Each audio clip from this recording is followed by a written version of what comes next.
Marguerite pointed at the geese that dabbled in the shadows further along the river. John pushed his horse on again, then stopped, pulling clumsily on the reins. He coughed harshly. In an instant I was beside him. "John." He waved me aside, gripping his reins more firmly as if he would canter on, then dropped them, grinding a fist hard against the centre of his chest. "We don't need to do this." I dug my fingers into his sleeve, trying to recover his reins at the same time, touched by a sudden dread. I had never before seen John drop his reins. "I need a moment. Just a moment." And then a harsh, rattling breath in his chest, and I felt his weight press against my grip. I tightened it, but I knew I could not hold him. "I need help." I raised my voice. The servants were beside me in an instant, but help did not come fast enough, and indeed I could not hold him. John toppled from saddle to the ground with a groan. I followed, abandoning both horses, sinking to the chill grass to take his head and shoulders across my lap. His face was ashen, lips pulled back in a rictus. "Wine." His throat could barely form the word, but I found a wine container thrust into my hand by our falconer, and I held it to his lips.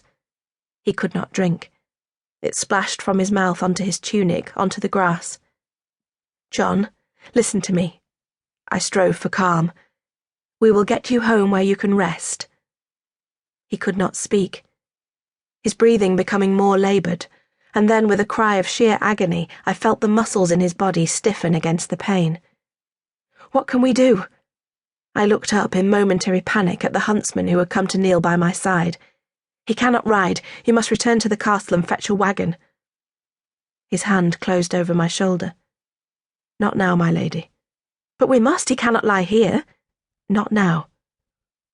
And at last hearing the words he would not speak, I looked down at John's face, where I saw the inexorable shadows gathered there, the grey pall of death. I knew it as I smoothed my hand over his forehead, down his cheek. I knew that death stalked him, here in his own meadows, as well as I knew that I would still be alive on the morrow. "Joanna," he whispered on a long exhalation. I'm here with you." And that was the end. No more, no less. His eyes empty and sightless, every muscle in his face still after that final breath. How could a man leave this life so fast, with so little tremor in the movement of the world around us? I could not accept what my mind told me. How could it be that this man, who had laughed with his children, who had ridden across his own land with such energy not moments ago, was no more than the lifeless clay to which we would all one day return? Yet here was the truth. The heart beneath my hand no longer beat. John was dead. My dear John, with all his care and compassion, was dead. Of all my knowledge of tinctures and potions and salves, of the powerful value of herbs and plants, nothing would restore life to John's inert body. His bright spirit was gone. I looked up at the faces around, all looking down at us with various qualities of curiosity or horror. Our servants who saw the truth. My children, who still could not grasp the magnitude of what had happened.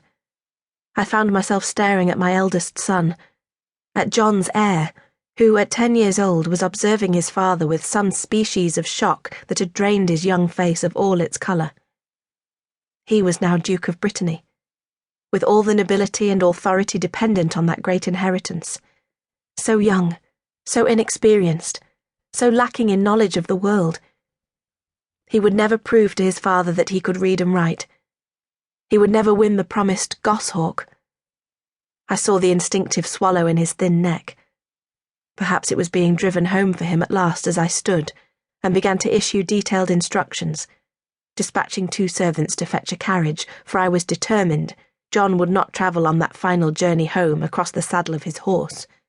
He would return home to his castle with grace. So under my guidance, John was lifted onto the bed of a wagon made seemly with a woolen coverlet, while I brushed the rime from his sleeves, combed my fingers through his hair, and replaced his hat so that the jewels glimmered bravely. I closed his eyes with